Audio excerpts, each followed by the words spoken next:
Alhamdulillahi Rabbil alamin va salatu va salamu ala xayri xalqihi Muhammadin va ala alihi va ashabihi ajma'in amma ba'd. Muhtaram aziz jamoat, biz Imom Moturudiyning, Imom Abu Hanifaning aqidasiga qarishma-qarish ergashib kelganligini biz bayon qilib kelayotgan edik. Bugungi masalamiz fiqhda ham Abu Hanif rahmatullohiga ergashganligi haqida biz bayon qilamiz inshaalloh. Ikkinchi matlab fil fiqh to'g'risidagi Abu Hanif rahmatullohiga ergashganligi. Ba'zi bir toifalar Abu Hanifaga ergashmagan deydi. Fiqhda nega sen fiqhda Hanafiyman deysan, aqidada Moturudiyman deysan. Imom Moturudi Imom Abu Hanifaga qarishma-qarish ergashgan. Aqidada ham, fiqhda ham. Fiqhda ergashgandan keyin aqidada ergashmaydimi? Aqidada Abu Hanifa rahmatullohning aqidalarini nihoyatda chiroyli yoritib berganlar. Aqidada ergashmagan degan yolg'onchilar bu narsalarni bilib qo'ysin.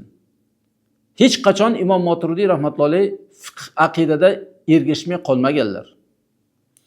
Fiqhdagi ergashganligini aytamiz endi. Ammo ihtimomul Moturudi bi naqli masail fiqh al-Hanafi va nusratiha fi tafsirihi fa g'aliban ma yakunu insaran lima urifa min ara'ihim duna azwin aw naqli min kitabin. Imom Moturudi rahmatullohning Hanafiy fiqhini masalalarini naql qilib keltirishligidagi qasdlari va o'zining tafsirida Hanafiy mazhabiga yordam berishidagi qasdlari ko'pincha o'zlarining fikrlaridan tanilgan, nisbat bermasdan turib yoki kitobdan bir naql qilmasdan turib bir yordamlanganligi ko'pincha keladi. Ko'pincha Abu Hanif rahmatullohning mana bu fiqhiga binoan demasdan fiqhni aytib o'tadi, Abu Hanif rahmatullohning fiqhiga muvofiq keladi. Va nodira ma yazu naqluhu ila kitabin min kutubi aymatil mazhab. Va ko'pincha uning naqlini, ya'ni naql qilishligini imomlarning, mazhab imomlarining kitoblaridan bo'lgan bir kitobga nisbatini ham beradi. Mazhab imomlari misol Abu Yusuf yoki Imom Muhammadlar bunday degan deb aytib ham o'tadi ko'pincha, kamdan kam o'rinda, lekin ko'pincha aytmaydi.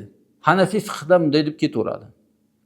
Faman naqlu min kitabin min kutubil mazhab, ammo mazhab kitoblaridan biron bir kitobda naql qilib keltirishligi, Hanafiy mazhabini keltirishligi, faqaja fi mawtinin wahidin fi min tafsirihi kullihi, tafsirining hammasidan bir joydagina keltirgan ekanlar. Haythu naqala an kitabi az-ziyodat, hattoki ziyodat kitobidan naql qilib keltirib aytadilarki, lil imom Muhammad ibn Hasan Shayboniyning kitobini va zalika fi suratul Moidati haythu yaqul, Moida surasida Imom Moturudi rahmatullohi tavilot ahlus sunnani tafsir qilib kelayotgan paytida shunday dedilar. Va qolu taala, Alloh taolaning so'ziki, astagfirullah, va ma allamtum minal jawarih, joriha, ya'ni kasb qiluvchilardan sizlar o'rgatgan narsalarni go'shtni yesanglar bo'ladi. Ov uchun et olib, ovni ushlab kelgan etni sizlar ovni yesanglar bo'ladi. Tustovoq, shunga o'xshagan narsalarga etni qo'yib yuboradi, et yugurib borib ushlab olib kelib egasiga bersa, shuni yesa bo'ladi. Qila sumya jawarih lima yaktasibu biha. Jawarih deb ismlandi, ya'ni jawarih degani o'zi kasb qilib ushlab kelsa. Unda kasb qilgan narsani uchun aytildi jawarih dedi. Val jawarihu hiya al-kawasib. Jawarih degani kasb qiluvchilar dedi. Ya'ni itlar o'zlari ushlab olib kelsa yesa bo'ladi. Alloh taolo aytdiki, am hasiballazina ishtarahu sayyiat. Sizlar gunohlarni kasb qilayotgan kishilar o'ylaydilarmi ular qiyomatda najot topmay qolishidan deb aytganligini ishtarahu deganda kasb qilgan degan oyatdan chiqarib oldi shuni. Qila iktasabu, ular kasb qilgan deb aytdilar. Va jurhun kasbun. Jurh, jarohat deyishlik kasbdir. Ya'ni bir ovchi itlarni borib ovlab jarohat yetkazib ushlab kelishligini kasb deydilar. Va qala Abu Abid aytdiki, sumya jawarih, u jawarih deb ismlandi, kasb qilib ushlab kelayotgan it, lanna savoid, chunki u ovlovchi itlar edi. Va huma zakarna minal kasb, biz zikr qilingan kasblardan iborat u. Yuqalu fulanun jarihun ahlahu, faloncha o'z ahlini o'z ahliga kasb qiluvchi deb aytiladi, misol deyildi. Ay kasibuhum, ya'ni kasb qiluvchi deb aytildi. Va qala g'ayruhu, boshqasi aytdiki, ya'ni Abu Abiddan boshqa, sumya jawarih, jawarih deb ismlandi. Lannaha tajrahu, chunki u kasb qiladi. Va hu minal jarohati, u jarohat yetkazishdandir. Ya'ni yugurib borib it tustovuqni ushlab jarohat yetkazadi. Ba'zi gaplarda, qavullarda jarohatdan olingan deb aytildi, ba'zi bir qavullarda kasb qiladi deganda aytildi deyildi. Fayda lam yujrih lam yahilla sayduhu. Agar jarohat yetkazmasa, uning ovi halol bo'lmaydi dedi. Ya'ni ushlab, jarohat yetkazib, tishlab og'ziga olib kelish kerak. Uni borib ushlayman degan paytida o'lib qolsa, egasi kelib uni o'lgan joydan olsa, u halol emas degan mazmunda aytdilar. Vahtaja Muhammad rahimahulloh bi hadal ma'no fi saydil kalb. Imom Muhammad mana shu ma'noni itni ovlashligi to'g'risida hujjat keltirdi. Iza qatal, agar o'ldirgan bo'lsa, valam yajrah, o'ldirsa-yu jarohat yetkazmagan bo'lsa, hamma joyi butun turibdi. O'shanda yeb bo'lmaydi dedi Imom Muhammad rahmatullohi alayhi. Fi masalati min kitabi ziyodat kitobdagi masala to'g'risida edi bu. Amma al-intisaru li ijtihadati a'immatil mazhab al-hanafi va naqli arahim fi tafsiri. Ammo Hanafiy mazhabining imomlarining ijtihodlariga yordam berishligi va ularning fikrlarini o'zining tafsirida naql qilib keltirishligi va tad'ifi ara'i g'ayrihim, Hanafiy ulamolardan boshqalarning fikrlarini zaif deb keltirishligiga dalil bo'lsa, faqat kana min abrazil atharil mutarattibati ala kawnil imom al-Maturidi fi usul al-fiqh va istinbati va fahmi nususi hanafiyan an kana اختياراته الفقهية في مسائل الفروع المبنية على تلك الأصول متوافقة تمام الموافقة مع أصوله ومذهبه. Ammo endi Abu Hanifa rahmatullohning mazhabidagi ulamolarning fikrini quvvatlashlik va ularga qarshi turgan, masalan Shofiy bo'lsin, boshqa bo'lsin, ularni fikrlarini zaif deyishga misollardan bu tartiblangan asarlarning eng ochiq narsalardandir. Ya'ni muboraza, ya'ni bahsga chiqqan paytida Imom Maturidi rahmatullohi alayhi xoh Shofiy bo'lsin, xoh Maliki, xoh Hanbali bo'lsin, ularni Hanafiyni ro'barusida turolmaydigan qilib ko'rsatdilar. Haqiqatda turolmasdi. Ala kanal Imom Maturidi fi usul fiqh va istinbot. Imom Maturidi rahmatullohi alayhi fiqh usulda va istinbot usulda, ya'ni istinbot degani fiqhdan ajratib olinadigan hukmlar va naslarni, ya'ni dalil, oyatlarni fahmlashlik to'g'risida, Hanafiycha fahmlashlik to'g'risida uning fiqhiy ixtiyori bo'lgan mana shu usullarga to'lalig'icha o'zining usullari va mazhablari bilan birga qurilgan far'iy masalalar, ya'ni kichik masalalarda o'zining fiqhiy ixtiyori bo'ldi. Ya'ni Imom Maturidi rahmatullohi katta mujtahid olim edilar. Usullar bilan olishlikka nihoyatda qodir edilar. Mana shu usullar bilan kichik masalalarni yechib olishlikka kuchaytar edilar. Mana shularni ixtiyor qilib Hanafiy mazhabini ko'tarib chiqdilar. Bihaysu la yanqudu far'u minha aslun. Biroq shunday o'rindaki, undan asl bor bo'lgan far'ni buzib chiqmasdi. Ya'ni asl aqida, far'a kichik masalalar. Asl, ya'ni aqidani buzib chiqadigan kichik masalalarni olib chiqmadilar. Va yattasiqu fiha al-aslu ma'al far'i tamam al-ittisaqi. Asl, ya'ni usul aqida, far'a, ya'ni kichik masalalar bilan birga to'lalig'icha muvofiq keldi. Fakana أن رأينا الإمام ماتريدي لا يكاد يخرج عن مذهب الأحناف في تفسيره قيد أنملة. Yani biz aytamizki, Imom Maturidi rahmatullohi alayhining fikrlari Hanafiy mazhabidan o'zining tafsirlarida bir barmoq uchi miqdorchalik ham chiqib ketmadi. Bir barmoq uchi, biz hali bir qarish deyapmiz. Hanafiy mazhabi katta bir dengiz bo'lsa, shundan bir qarish ham chiqmadi deyapmiz. Bir barmoq uchichalik ham chiqib ketmadi Abu Hanifa rahmatullohi alayhining mazhabidan. Bal laqad qama bi tawzifi tafsirihi li xidmati hadal mazhab va intisori li adillatihi. Balki Imom Moturidi rahmatulloh o'zlarining tafsirlarini vazifalashlikda bu mazhabga xizmatni qoyim qildilar va uning dalillariga yordam berishini qoyim qildilar. Hanafiy mazhabini dalillarini ko'tarib chiqdilar. Falam yatruk ayatan fiha ma qad yustadallu biha li mazhabil hanafi. Biron bir oyat yo'qki, Hanafiy mazhabiga dalolat qiladigan biron bir unda oyat yo'qki, shuni tark qilmadilar. Hamma Hanafiy mazhabiga doir oyatlarni aytib o'tdilar. Al-Tarudu ala husumi mazhabi yoki Abu Hanif rahmatullohning mazhabiga husumat qiladigan, janjallashadigan kishilarga raddiyat qilib beradigan biron bir oyatni tark qilmay aytib o'tdilar. Mana hozir salafiylar yoki boshqa toifalar Abu Hanif rahmatullohga husumatchi ular, janjalchi ular. Abu Hanifang kim bo'libdi deydi. Ana shularga o'sha vaqtida Imom Moturidi rahmatulloh birontasini qoldirmasdan sindirib chiqqanlar. Agar hozir Imom Moturidi rahmatulloh tirik bo'lsalar edi, hamma salafiylar va boshqa toifalar Imom Moturidi rahmatullohning oldilaridan qochardi. Hali gapirmasdan turib qochardi. Dalil keltirmasdan turib.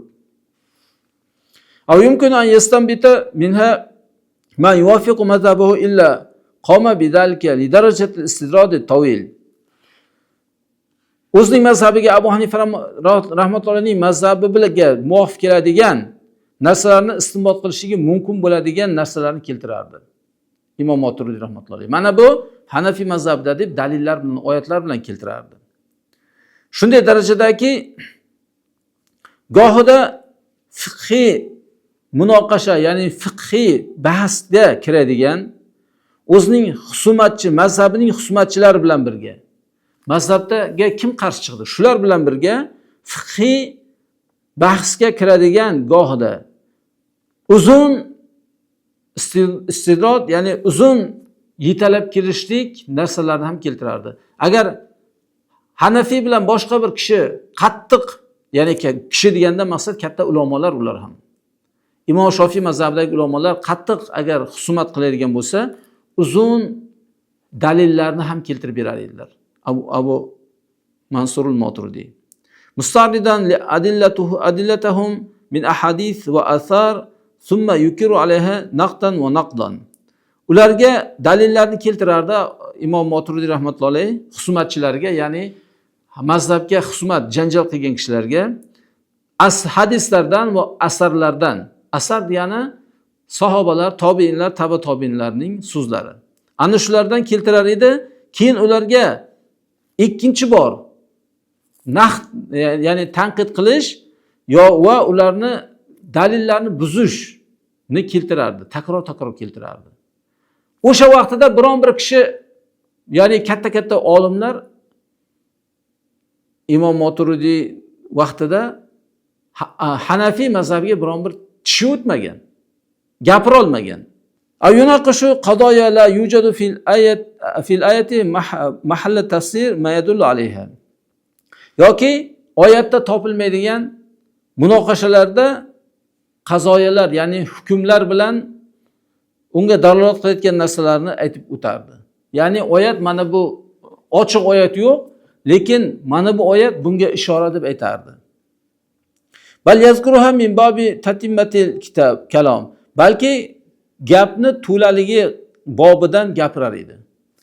Oyat va hadislarni keltirib o'tardi. Undan keyin mana aqliy dalillar ham bor deb, aqliy dalillarni ham kalomini oxirida to'la qilib o'tardi.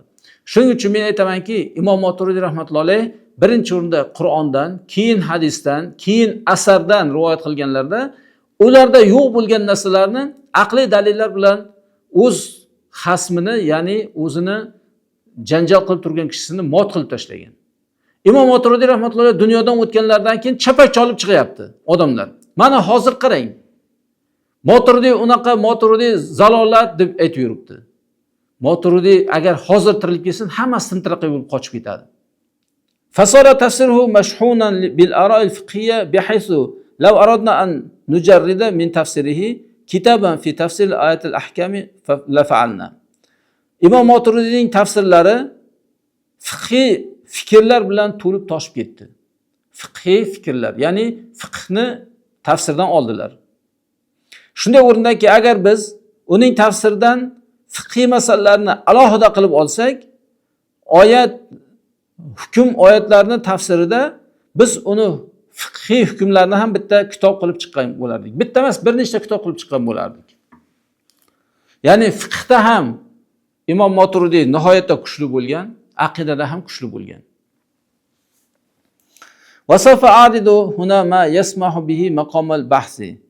Men bu yerda dedilar musannif hafizahulloh, bahs o'rnida ya'ni to'g'ri keladigan narsani sizlarga aytib o'taman. Va zalika min khilali ardi ahmil muhawiri wal malamihi allati mayyazat irada al-masail fiqhiyati fi tafsir al-Maturidi. Va bu yerda Maturidi tafsirida fiqhiy masalalarni keltirishlikni miza qilib, ya'ni fazilat qilib bergan go'zal va bahsning eng muhim narsalarining arz qilishlik orasida men bu narsani aytib o'taman dedilar. Ya'ni bahs qilish o'rtada go'zal odamlarni go'zal fiqhiy masalalar keltirishi bilan ajralib turar edi dedilar. Walati la takhruju an arba'ati mahawir ra'isiyatan tutarjimu hadha al-asar fi tafsir al-Imam Maturidi wa hiya kal-ati. Va to'rt raisi, ya'ni eng bosh bahs, ya'ni gap o'yinidan to'rttadan chiqib ketmaydi bu narsa. Ya'ni hivor degani, mahawir degani gapni o'qidan to'rtta katta o'qdan chiqib ketmaydi bu narsalar. Mana bu kitobda Imom Maturidiyning tafsirida tarjima qilinadi va u quyidagicha dedilar. Demak, biz to'rtta bahsni aytib o'tamiz. Al-mihvarul avval, avvalgi gapning o'qi eng asosisi al-istidlolul fiqhiy dalil keltirishlik bo'ladi. Birinchi, yahtamul Imom Maturidiy fi tafsirihi bil istidlol li sihhati mazhabihi al-Hanafi. Imom Maturidiy o'zining tafsirlarida dalil keltirishi bilan Hanafiy mazhabini sog'lom ekanligiga e'tibor berdi. Hanafiy mazhabi eng kuchli, eng sog'lom fiqhiy masalalardan ekanligini yorishtirib berdilar. Val insori lahu, va Hanafiy mazhabiga yordam berishga ehtimol qasdini bog'ladilar. Val g'olib alayhi annahu yastanbitu min al-ayati ma yadullu ala sihhati mazhabihi. Va ko'pincha esa oyatlardan o'zining mazhabini sog'lom ekanligiga dalolat qiladigan istinbotlarni aytib o'tadilar. Mana bu oyat mazhabimizda mana bunday, bizning mazhabimiz oyatga to'g'ri deb aytib o'tadilar. Faraz qiling, Imom Abu Hanifa rahmatullohi o'z zamonlarida nihoyatda Qur'oni Karimga mohir edilar. Imom Malik aytganlarki, agar mana shu Masjidun Nabaviyni ustuni tillodan deb Qur'ondan dalil keltiraman deydigan odamni men ko'rdim deganlar. Qur'onga shunchalik mohir ekan dedilar. Bo'lmasa ustun hech qachon tillodan deb Qur'onda dalil kelmaydi-ku. Mabodo keladigan bo'lsa ham topib beradigan darajada olimni ko'rdim, Abu Hanifa rahmatullohini ko'rdim deganlar. Shunchalik Abu Hanifa rahmatullohi Qur'oni Karimga mohir bo'lganlar, Imom Maturidiy rahmatullohi ham o'sha fiqhlarni Qur'ondan qanday olganligi haqida aytib beradigan darajada mohir bo'lganlar. Va minhum jaa fi suratin Najm. Najm surasida keltiriladiki, hays yaqul Imom Maturidiy aytgan o'rindaki, va qolu ta'ala, Alloh taolaning so'zini astag'firullah, va annahu huwa aghna va aqna. Alloh u boyitadigan zot ham, kambag'al qiladigan zot ham Allohdir. Yahtamilu qawluhu, Alloh taolaning so'zida aghna, ya'ni boy qiladi degani wassa'a alayhim, ularga kengchilikni berdi. Keng qilib boy qilib qo'ydi deydi. Va aqna, kambag'al qiladi degani ay sayyarahum mimman yaqtanuna al-khidam va g'ayriha. Ba'zi odamlarni boy qilsa, ba'zi odamlarni xizmatkorlikka qanoat qilayotgan qilib qo'yadi. Har kim ham boy bo'lavermaydi. Har kim ham podshoh bo'lavermaydi. Podshoh bitta bo'lsa, qul ostidagilari o'shani xizmatini qilish bilan xursand bo'ladi. Fayakunul ighna'u huwa tawsi'u bi anwa'il amwal. Boy qilishlik, ya'ni Alloh taolo boy qiladi dedi. Bu boy qilishligi mollarning har xil navlari bilan keng qilib berishligidir. Demak, bir odamga Alloh taolo molni har xil qilib bersa, Alloh uni boy qildi deyiladi. Inson o'zi topa olmaydi. O'zi biron bir narsani eplay ola olmaydi. Alloh unga qadariga yozib qo'yadi, o'sha o'z-o'zidan yengil bo'lib kelaveradi. Val iqno kambag'al qilishlik degani va i'tol qinyati minal xodim. U xodimlikdan o'sha muhtojlikni berib qo'yadi. Va ma yahtaju ilayhi lil mihnati.